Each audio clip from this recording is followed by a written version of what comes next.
Son las 10 de la noche y es la hora de opinar. Hoy comienza la semana.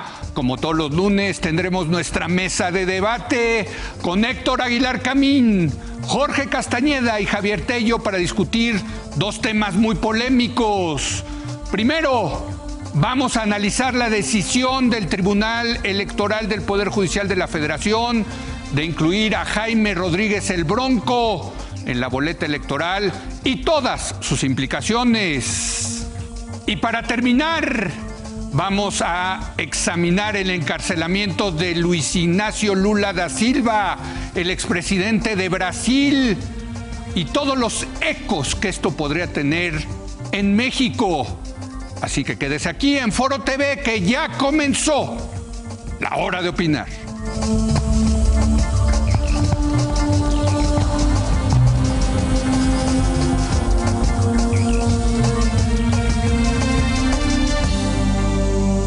Muy buenas noches, Héctor Aguilar Camín, ¿cómo estás? Muy bien, Leo. Buenas noches, Jorge Castañeda. Leo. Muy buenas noches, Javier Tello. Leo, buenas noches. La semana pasada, el Tribunal Electoral del Poder Judicial de la Federación ordenó al Instituto Nacional Electoral incluir a Jaime Rodríguez, mejor conocido como el Bronco, en la boleta de la elección presidencial, a pesar de las irregularidades en la recolección de firmas. Esta decisión generó una ola de repudio en diversos sectores de la sociedad debido a las trampas en que incurrió el Bronco para obtener su registro. El consenso de la mayoría es que el tribunal se dio un disparo en el pie y dinamitó su credibilidad de cara a la más grande elección en la historia del país al permitir que un tramposo llegara a la boleta. Fue tal el repudio que los 4 ministros que avalaron la candidatura del Bronco salieron a defender su fallo bajo una supuesta falta al debido proceso porque se le negó garantía de audiencia a pesar de que acudió 12 ocasiones a revisar sus firmas. Sin embargo, los magistrados reconocieron que aprobaron su registro por suposiciones de que si seguía en la revisión de las firmas, el Bronco sí llegaría, sí alcanzaría la meta. En fin, muy polémica esta determinación del tribunal y desde luego me parece que tiene muchísimas implicaciones, Héctor, muchísimas. Tiene muy serias implicaciones porque, digamos, es quizá el acontecimiento en donde más en duda queda hasta ahora la imparcialidad de los magistrados del tribunal. Y eso es el tribunal de última instancia, es el que otorga el fallo final sobre la elección y me parece que está en una situación de baja credibilidad y de baja legitimidad para lo que viene, que puede ser muy complicado, no solo por la elección federal, sí, sino porque es una elección enorme que va a estar llena, como podemos anticipar, de quejas de todo tipo, ¿no? Si uno quisiera verle algún lado positivo a esto, que yo creo que no tiene ninguno, ¿cuál? Sería que es la última trapacería de que van a ser capaces, hasta aquí. Bueno. No van a tener ni fuerza política ni legitimidad para otra trampa, para legalizar otra trampa de este tamaño. Puede ser la del Jaguar, el Jaguar, estamos esperando la del Jaguar. Yo creo que en esta lógica, yo creo que ¿se les acabó? Peter está muerto. Ya sí, se les acabó la cuerda, se pasaron de la cuerda y no les queda absolutamente nada. Ya no traen fichas. Ya no traen fichas. Si algo positivo podemos inferir o suponer de eso. Podemos inferir lo contrario, bueno, que es una decisión de ese razonamiento que hace. Podemos inferir lo contrario también. Una vez que han dado este paso, son capaces de cualquier cosa. Cualquier cosa, claro. Eso también. Sí. Bueno, a ver, yo creo que aquí hay un problema que sí tiene que ver tanto con Ríos Peter como con Margarita Zavala. O sea, el tribunal decidió. Y en el fondo, el INE también lo medio decidió. Yo sé que ahorita son los buenos de la película, pero en fin. Sombrero gris, no sé si blanco, sombrero gris, no negro. No negro, pero gris. Que el tema no era si hacías trampa o no, o la magnitud de la trampa. El tema era, el criterio era, si independientemente de las trampas que hubieras podido llevar a cabo para firmas malas, y desde otros puntos de vista, recursos, etcétera, gasto, si tenías un número suficiente de firmas buenas, pasas a la boleta. Sí. A mí me parece que ese criterio estaba viciado de origen. Con ese vicio de origen no era posible que las cosas salieran bien, porque inevitablemente pues iba a ser una decisión discrecional. Margarita pues no hizo suficientes trampas para tumbarla. El Bronco resultó, unos dijeron que sí, pero los otros dijeron que no. Y pues resultó que los otros mandan. Y con el Jaguar seguramente o probablemente no les alcance ya en Los Pinos la presión política, la lana, lo que hayan usado para convencer a 4. Parece que uno, el del nombre rarísimo, sí. Hildafer o algo así. Hildafer, sí. Hildafer Infante, pues sí, que ya no les alcanzó para convencerlo a él. Ya no había dinero en la chequera. Para el Jaguar. Para el Jaguar. Para el caso del Jaguar. Entonces que él ya se negó y dijo no. Entonces tienen solo. O sea, el Bronco votos. sí, el Jaguar no. Bueno, pero el vicio de origen es el otro, creo yo. Y este vicio de origen, al contrario de lo que dice Héctor, puede irse perpetuando en otros aspectos. Porque, por ejemplo, sí tienen pendiente los temas del gasto y del tope. Sí. Tanto Margarita como el Bronco, ambos tienen pendientes entregar cuentas al INE, a fiscalización, etcétera. No lo han hecho todavía. Oye, pero no vaya a resultar lo mismo. Pero lo dijo de pasadita, así como en Los Pinos les dijeron, así como si fuera algo normal. Lo que acabas de decir es gravísimo. Bueno, pero digo, es lo que muchos pensamos, pero lo dijo en Los Pinos. Ya, o sea, lo que estás diciendo humanidad. Es que la Presidencia de la República operó esta decisión Yo no del tengo tribunal. ninguna duda al respecto. Bueno, eso que estás diciendo, eso es gravísimo. Sí. Bueno, Más o menos grave que usar la PGR para perseguir a un candidato. igual de grave. No por eso, o sea, yo... A ver, igual de grave. Yo Te lo pongo. creo que peor de grave, porque para la PGR era una raya más al tigre. Y aquí Sí. están destruyendo lo poco que queda de credibilidad. No, claro del que es proceso. peor, sí, y también es cierto, porque, a ver, el procurador es empleado del presidente. Sí. Los Se supone magistrados que del estos tribunal no. Correcto. Se Se supone. son autónomos, Claro, así es. No, totalmente. Supuestamente una definición, yo diría ya clásica de la democracia, es certeza en reglas, Sí. incertidumbre respecto a los resultados. Aquí estamos ya entrando a una fase bien rara donde ya a estas alturas parece haber certidumbre en los resultados, con una ventaja abrumadora del López Obrador e incertidumbre en las reglas. ¿No? Está un poco raro. No sé si es un disparo al pie y no un disparo a la cabeza, una de esas. ¿No? Sí.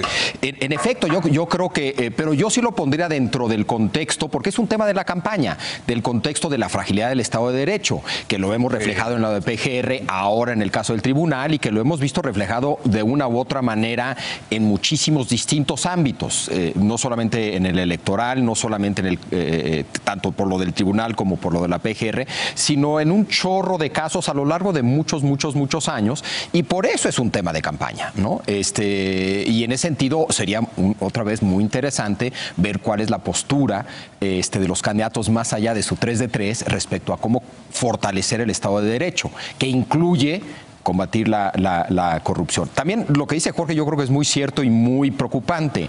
Nuestra enorme capacidad para relativizar ciertas cosas, en este caso la trampa, ¿no? Estamos muy dispuestos a relativizar la corrupción, a relativizar la trampa. Pues es que depende si es un poquito, si es para esto, si el fin es un fin noble. Iba a llegar, se quedó un poquito, se quedó a 13,000 firmas. ¿Sí? Si hubieras continuado, hubiera llegado. O sea, es increíble el argumento. A ver, pero lo platicaremos seguramente al rato sobre Lula. Sí. A ver, en vista de que sacó a 30 millones de brasileños de la pobreza, Sí. pues la verdad, sí, ahora, como estamos hablando de temas internacionales, sí puedo expresarme libremente. Sí. Son chingaderas que los metan al bote, porque sacó a 30 millones de personas de la pobreza. Relativizando otra vez.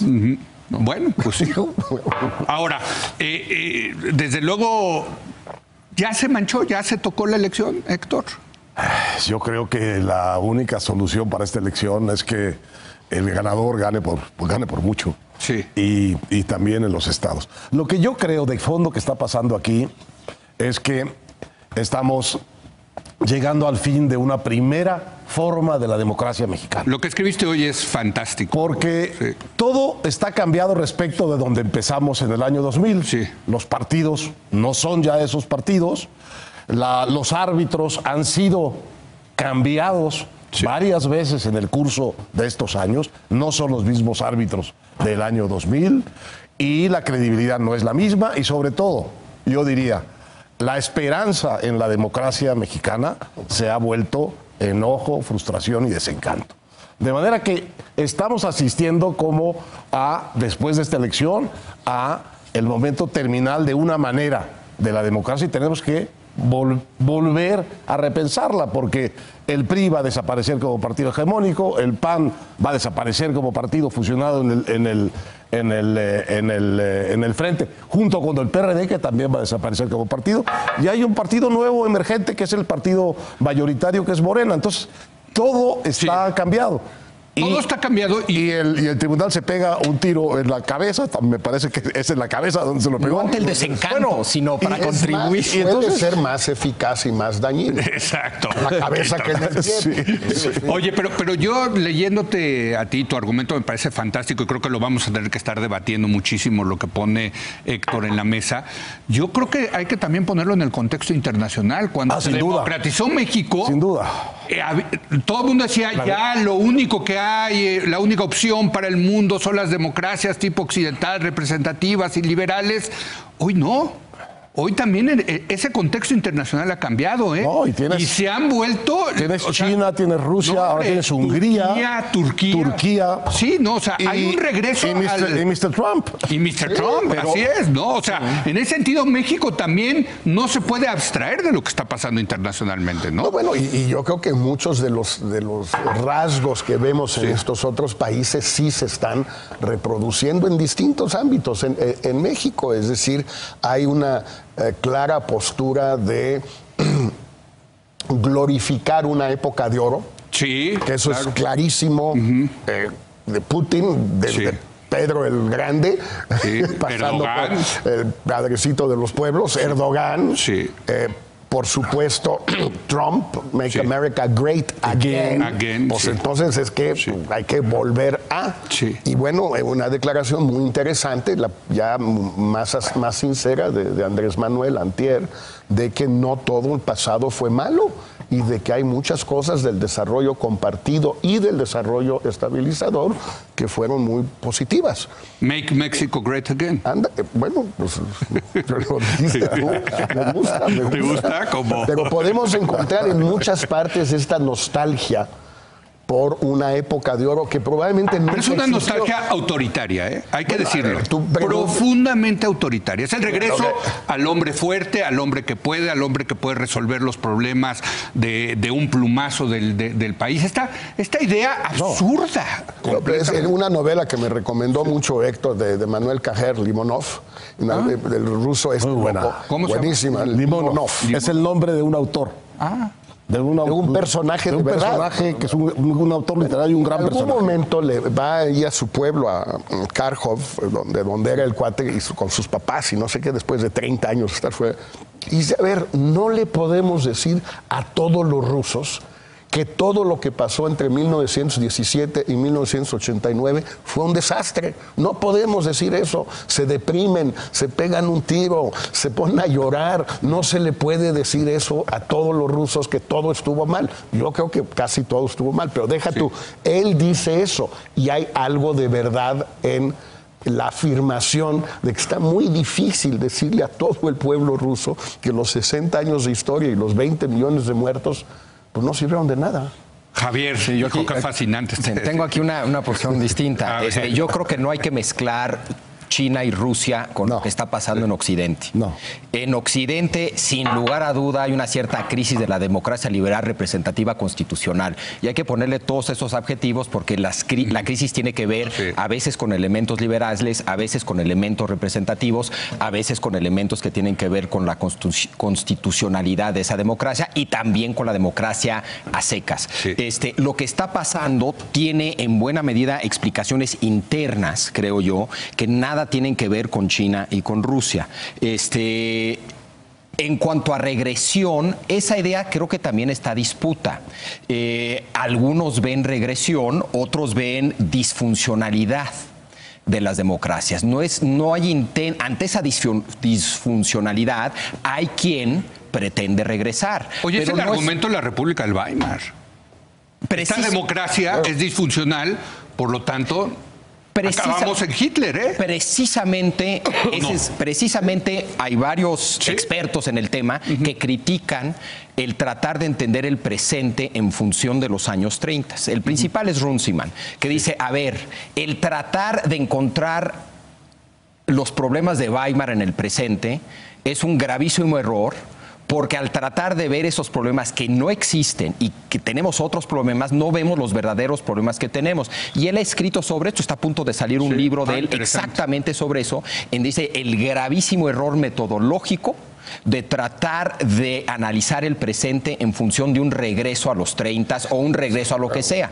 Porque dice, la sociedad de principios del siglo XXI es radicalmente, y enumera en qué sentido es distinta, radicalmente distinta. Pero a mí me parece que para el caso mexicano quizá el ejemplo más interesante sea el de Turquía.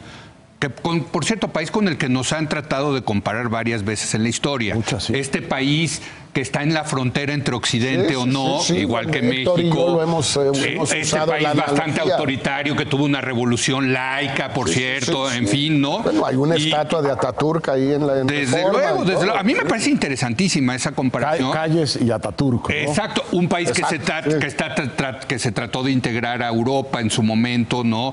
Que en la retórica iba a ser una democracia liberal, representativa, etcétera, y que ha caído otra vez en ese viejo autoritarismo. Es que no es ese viejo autoritarismo. En un nuevo autoritarismo, ¿no? Yo creo que tiene toda la razón, Javier, de que no puedes igualar, digamos, ni en la comparación, ni los regímenes como están, no puedes igualar a China con México, o a China con Rusia, o a Rusia con Hungría, no se puede. Sí. Y yo creo que digamos, la amenaza de una restauración autoritaria en México, pues es muchísimo menor de lo que absolutamente. Ah, caray. Absolutamente. Muchísimo menor de lo que puede ser, lo que es ya en Rusia, ya no digamos China, en Turquía.